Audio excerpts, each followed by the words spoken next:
नमस्कार विद्यार्थी मित्रांनो, काल आपण मानसशास्त्राच्या ज्या अभ्यास पद्धती आहेत त्या अभ्यास पद्धतीच्या संदर्भात अतिशय चांगल्या पद्धतीने त्या अभ्यास पद्धती आपण समजून घेतल्यात आणि आज आपण आपला अभ्यासातील जो नवीन मुद्दा आहे या प्रकरणातील तो म्हणजेच मानसशास्त्राचे शास्त्र म्हणून उभारणी करताना येणारी आव्हान. आता मानसशास्त्राचे शास्त्र म्हणून उभारणी करताना येणारी जी आव्हानं आहेत, खऱ्या अर्थाने मानसशास्त्र जरी एक विज्ञान शाखा मानले जात असले तरी त्याबाबत अनेक वादविवाद दिसून येतात. मानसशास्त्राबाबतचे विवाद व टीका या खऱ्या अर्थाने सैद्धांतिक, व्यावहारिक आणि नैतिक आणि तात्विक स्वरूपाच्या आहेत. म्हणूनच असलं तरी मानसशास्त्र शास्त्र म्हणून उभारणी करताना ज्या विवाद किंवा टीका केल्या जात असतात त्या टीका किंवा विवाद पुढील प्रमाणे आपण बघणार आहोत. त्यातली पहिली जी टीका आहे किंवा पहिला जो वाद आहे तो म्हणजे मानसशास्त्राची पूर्व प्रतिमान अवस्था. आता मानसशास्त्राची पूर्व प्रतिमान अवस्था खऱ्या अर्थाने भौतिकशास्त्र, रसायनशास्त्र आणि जीवशास्त्र ही नैसर्गिक शास्त्र आहे आणि यासारखी जी शास्त्र आहेत या शास्त्रांचं जर वयवर्ष बघितलं तर साधारणतः 450 वर्षापेक्षा अधिक जुनी शास्त्र आहे. त्या मानाने मानसशास्त्र हे त्यांच्यापुढे नौकशास्त्र आहे. खरोखरच नौकशास्त्र आहे. मानसशास्त्राचं आजचं वय जर आपण बघितलं तर माझ्या मतानुसार 140 ते 141 या दरम्यान मानसशास्त्राचं वय आहे. तर जे नैसर्गिक शास्त्र आहेत किंवा जे जैविक शास्त्र आहेत त्या जैविक शास्त्रांचं वय आज आपण 450 वर्षापेक्षा अधिक वय त्यांचं आहे. मित्रो, असं असलं तरी मानसशास्त्राला शास्त्र म्हणून उभारणी करताना ही जरी अडचण येत असली तरी तत्ववेत्ता थॉमस कुहन यांच्या मते मानसशास्त्र अजूनही पूर्व प्रतिमान अवस्थेमध्ये आहे. पूर्व प्रतिमान अवस्थेमध्ये आहे याचं कारण असं आहे की मानसशास्त्रज्ञांमध्ये अजूनही एकमत नाही किंवा एकमत होईल असा सुस्पष्ट स्वरूपातील ज्ञानगाभा सुनिश्चित मानसशास्त्रज्ञांना आतापर्यंत करता आला नाही किंवा आतापर्यंत तशा स्वरूपाचा सुनिश्चित ज्ञानगाभा मानसशास्त्रज्ञांना तयार करता आला नाही. म्हणूनच मानसशास्त्राला शास्त्र म्हणून संबोधताना अजूनही फार यश आलं नाही असं म्हटलं जात असतं. त्याच्यानंतर दुसरं जे आव्हान सांगितलं जात असतं किंवा दुसरी जी टीका केली जात असते किंवा वाद निर्माण होत असतो तो म्हणजे असा: वस्तुनिष्ठता व विश्वसनीयता या बाबतीत काही प्रमाणात कमतरता दिसून येत असते. जसं की मानसशास्त्रातील व्यक्तिमत्व, नेतृत्व कौशल्य, सर्जनशीलता, अभिवृत्ती यासारखे विषय सर्वेक्षण पद्धतीद्वारे किंवा प्रश्नावली पद्धतीद्वारे अभ्यासले जात असतात. आणि ही जी काही सर्वेक्षण पद्धत आहे किंवा प्रश्नावली पद्धत आहे या पद्धती खऱ्या अर्थाने व्यक्तिनिष्ठ किंवा या ज्या पद्धती आहेत या पद्धतींद्वारे जे संशोधन केलं जात असतं किंवा जो अभ्यास केला जातो तो योग्य पद्धतीने होईलच असं मात्र सांगता येत नाही.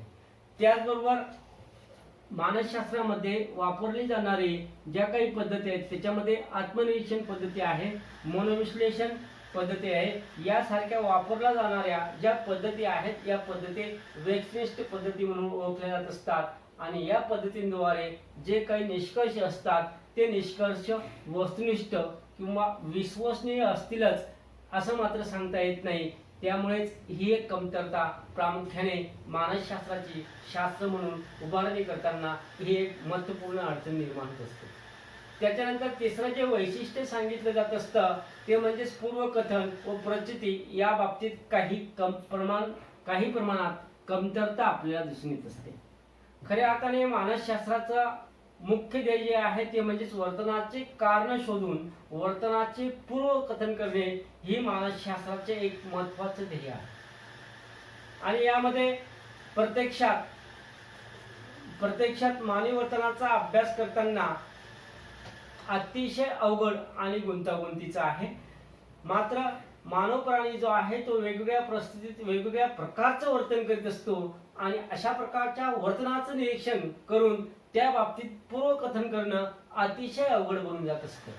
म्हणूनच वेगवेगळ्या परिस्थितीत कोण कशा पद्धतीने वर्तन करेल त्या वर्तनाचं भाकीत किंवा त्या वर्तनाचं पूर्वकथन करता येत नाही व त्याची परिस्थिती या बाबतीत मानसशास्त्रज्ञ किंवा मानसशास्त्र हा जो विषय आहे हा विषय कमी पडतो. म्हणजे त्याच्या बाबतीत आपल्याला कमतरता आढळून येत असते. चौथं जी टीका केली जात असते किंवा चौथा जो विभाग आहे तो म्हणजेच मानवाची अवहेलना. आता मानसशास्त्र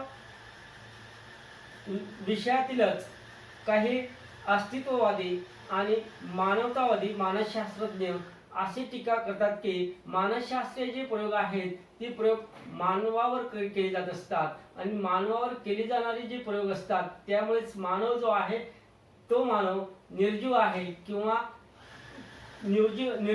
किंवा अचेतन घटक म्हणून त्याच्याकडे मानसशास्त्रज्ञ पाहतात. अशा प्रकारची टीका आहे. त्यांच्यामध्ये माणसावर प्रयोग करताना माणसाकडे एखाद्या निर्जीव प्राणीप्रमाणे बघितलं जात असतं. म्हणूनच मानव म्हणून असण्याचे मानवाचे जे लक्षण आहे त्या लक्षणाची या ठिकाणी अवहेलना केली जात असते. अशा प्रकारची टीका प्रामुख्याने हे मानवतावादी किंवा अस्तित्ववादी जे मानसशास्त्रज्ञ आहेत ते करतात. आणि हे जे आव्हान आहे हा जो विवाद आहे हा विवाद प्रामुख्याने मानसशास्त्राचे शास्त्र म्हणून उभारणी करताना अडचण निर्माण करतो. अशा प्रकारचे हे 4 विवाद किंवा 4 टीका केल्या जात असतात. त्याच्यामध्ये आपण पहिली टीका बघितली आहे मानसशास्त्राची पूर्वप्रतिमान अवस्था. याच्या बाबतीत थॉमस कोहन यांच्या मते मानसशास्त्रातील सर्व शास्त्रज्ञांचे किंवा तज्ञांचे एक मत होईल अशा प्रकारचा ज्ञानगाभा दिसून येत नाही ही एक कमतरता. दुसरं बघितलं आपण वस्तुनिष्ठ व विश्वसनीयता याच्या बाबतीत काही प्रमाणात कमतरता दिसून येत असते. तिसरं आपण बघितलं पूर्वकथन व प्रचिती या बाबतीत काही प्रमाणात कमतरता दिसून येत असते.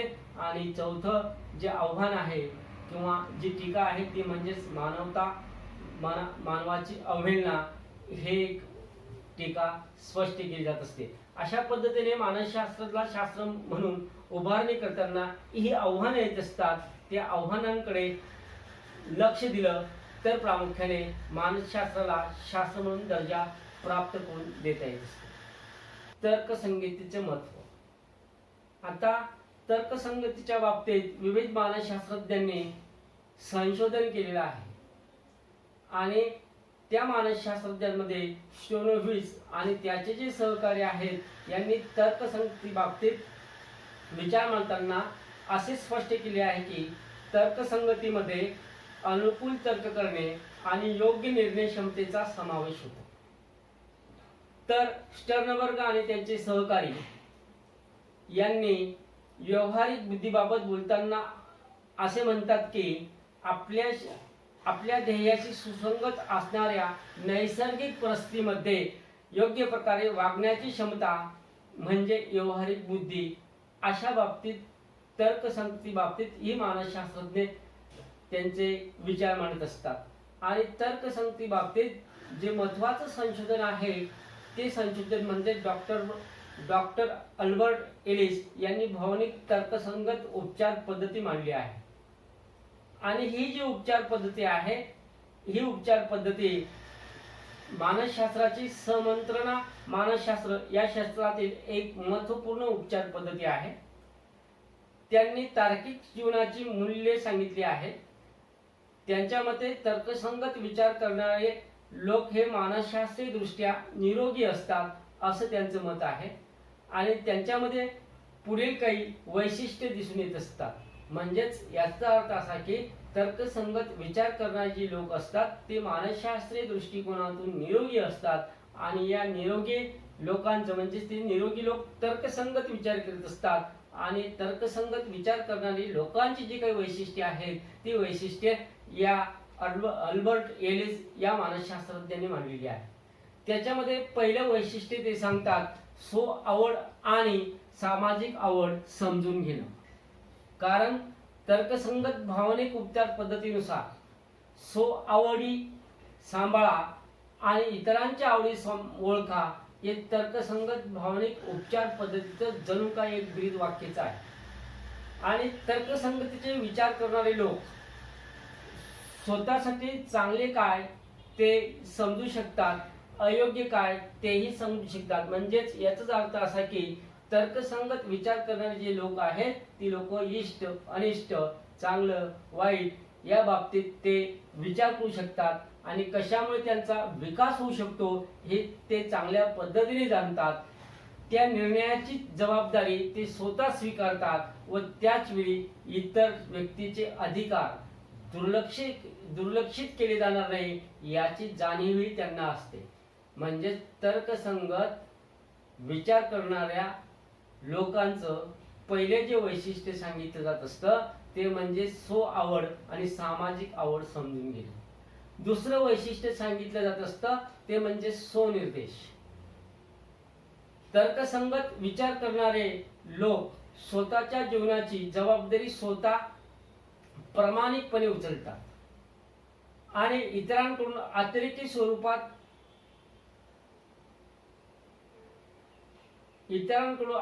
स्वरूपात आधाराची किंवा पोषणाची गरज किंवा मागणी ते कधीही करत नाही.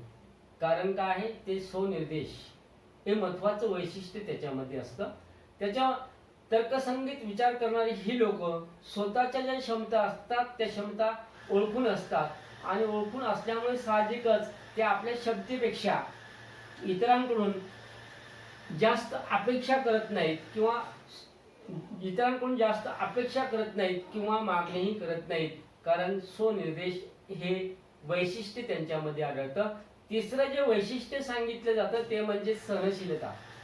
त्याला इंग्रजीमध्ये टॉलरन्स असं म्हटलं जात असतं. तर्कसंगत विचार करणारे लोक सहनशील असतात.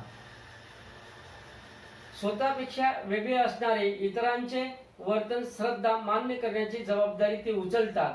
म्हणजे सहनशीलता त्यांच्यामध्ये दिसून येत असते. चुका करणे हा स्वतःचा व इतरांचा अधिकार आहे असं हे लोक समजतात. म्हणजेच तर्कसंगत विचार करणारी जी लोक असतात ती सहनशील असतात. त्याच्यानंतर चौथं जे वैशिष्ट्य सांगितलं जात असतं ते म्हणजेच लवचिकता. तर्कसंगत विचार करणाऱ्या लोकांचे विचार आणि वर्तन लवचिक व पूर्वग्रहित असतं. म्हणजेच ही जी लोक विचार करतात किंवा कुठल्याही परिस्थितीमध्ये जात असतात तेव्हा त्यांच्यामध्ये लवचिकता आपल्याला दिसून असते आणि योग्य तो बदल ती स्वतःमध्ये करून घेत असतात आणि योग्य तो बदल स्वतःमध्ये करून घेत असल्यामुळे साहजिकच अशा लोकांमध्ये पूर्वग्रह असतच नाही. त्याच्यामुळे सुस्पष्ट किंवा आपण त्याला वस्तुनिष्ठ पद्धतीने या ठिकाणी ते विचार करीत असतात आणि त्याच्यामुळेच त्यांच्यामध्ये लवचिकता हे एक वैशिष्ट्य दिसून येत असतं. त्याच्यानंतर पाचवं वैशिष्ट्य सांगितलं जात असतं ते म्हणजे स्वमान्यता आणि स्वजबाबदारी. तर्कसंगत विचार करणारी जी लोक असतात त्या लोकांना स्वतःची किंमत किंवा इतरांमध्ये स्वतःला सिद्ध करून स्वतःला न स्वीकारता या व्यक्ती जसे आहेत तशाच पद्धतीने ते आपल्याला स्वतःला स्वीकारत असतात. म्हणूनच स्वतःचे विचार श्रद्धा मूल्य भावना इतरांवर किंवा अशा वर्तनाची इतरांवरती कधीही लादत नाही. म्हणजे स्वमान्यता आणि स्वजबाबदारी जी आहे ती जबाबदारी ते स्वतः उचलतात आणि साहजिकच जे काय होईल ते मान्य करत असतात. त्याच्यानंतर डॉक्टर अल्बर्ट एलिस यांच्या मते तर्कसंगत हे वैयक्तिक तत्वज्ञान असून डॉक्टर एल्बर्ट एलिस काय म्हणतात तर्कसंगता हे एक वैयक्तिक तत्वज्ञान असून डॉक्टर अल्बर्ट एलिस यांच्या मते तर्कसंगता हे वैयक्तिक तत्वज्ञान असून त्याच्या मदतीने आपल्या जीवनाचे ध्येय आनंदी राहणे या बाबतीत शक्य होत असतं. म्हणून डॉक्टर अल्बर्ट एलिस यांनी सहमंत्रणाच्या संदर्भात तर्कसंगत किंवा आनंदी होण्यासाठी एक मंत्र सांगितला आहे, तो म्हणजे बी रॅशनल. बी रॅशनल या इंग्रजी शब्दाचा अर्थ स्पष्ट करताना त्याने इंग्रजी अल्फाबेट मधील एक एक अक्षर येऊन त्याचा अर्थ या ठिकाणी डॉक्टर अल्बर्ट एलिस यांनी स्पष्ट केलेला आहे.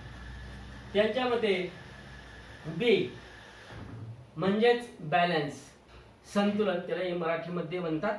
आणि संतुलनचा बी रॅशनलचा पहिला बी जो आहे तो म्हणजेच बॅलन्स, त्याचा मराठीत जो अर्थ आहे तो म्हणजे संतुलन. आणि ज्या लोकांमध्ये संतुलन असतं त्यांच्यामध्ये स्वआवड व इतरांच्या आवडीमध्ये ते संतुलन घडून आणत असतात. त्याच्या या बी रॅशनल मधील दुसरा जो शब्द आहे ई, त्याचा इंग्रजीमध्ये अर्थ आहे इस्टिमेट आणि मराठीत जो अर्थ आहे तो म्हणजेच अंदाज. जी लोक बी रॅशनल असतात ती इस्टिमेट असतात. वेळ, पैसा, कष्ट, फायदे, तोटे याबाबत नेहमीच ते अंदाज करीत असतात. म्हणजेच ईचा अर्थ इस्टिमेट, इस्टिमेटचा अर्थ आहे अंदाज आणि ही लोक अशा पद्धतीने या बाबतीत विचार करत असतात. त्याच्यानंतर आर, रिस्पेक्ट आणि त्याचा अर्थ आहे आदर. जी लोक तर्कसंगत विचार करत असतात ती लोक स्वतःचा आणि इतरांचाही आदर करतात. त्यामुळे वर्तन करताना या लोकांना कुठल्याही प्रकारची अडचण निर्माण होत नाही.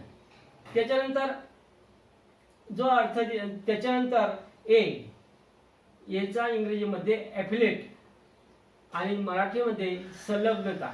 इतरांची सकारात्मकतेने वर्तन करण्याची क्षमता तर्कसंगत विचार करणारे लोक असतात त्यांच्यामध्ये दिसून येत असते. त्याच्यानंतर टी, टॉलरेट. टॉलरेटचा मराठीमध्ये अर्थ आहे सहनशीलता आणि सहनशीलता याचा अर्थ आहे की स्वतःला व इतरांना सहन करणे. म्हणजेच तर्कसंगत जी लोक असतात ती लोक अतिशय सहनशील असतात आणि सहनशील असल्यामुळे साहजिकच ती लोक स्वतःला व इतरांना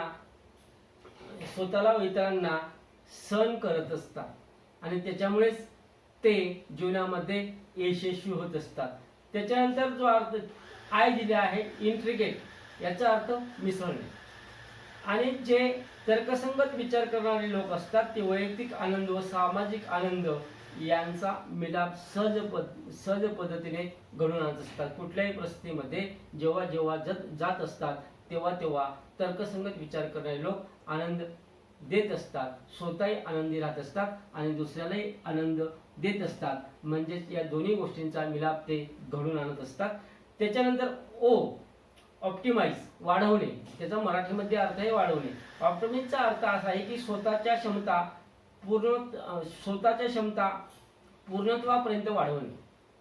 म्हणजेच तर्कसंगत विचार करणारे जी लोक आहेत ती लोक स्वतःच्या क्षमता ज्या आहेत त्या क्षमता जास्तीत जास्त वाढवण्याचा प्रयत्न करीत असतात. आणि त्याच्यानंतर जे अक्षर आहे नेव्हिगेट, दिशादर्शक.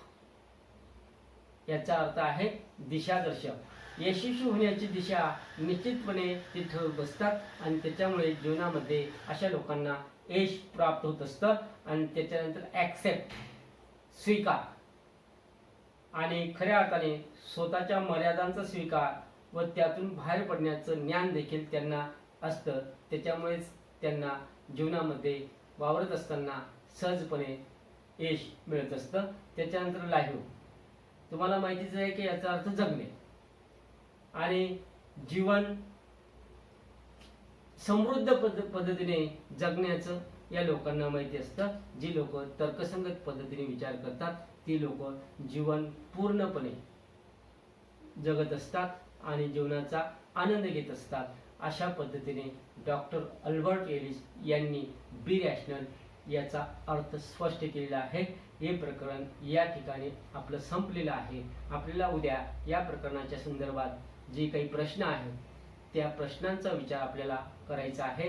तेव्हा आपण उद्या या प्रकरणाची जी प्रश्न आहेत त्या प्रश्नांचा विचार आपण करू आणि ती प्रश्न कशी सोडवायची या बाबतीत मी तुम्हाला उद्या मार्गदर्शन करणार आहे. या ठिकाणी मी थांबतो.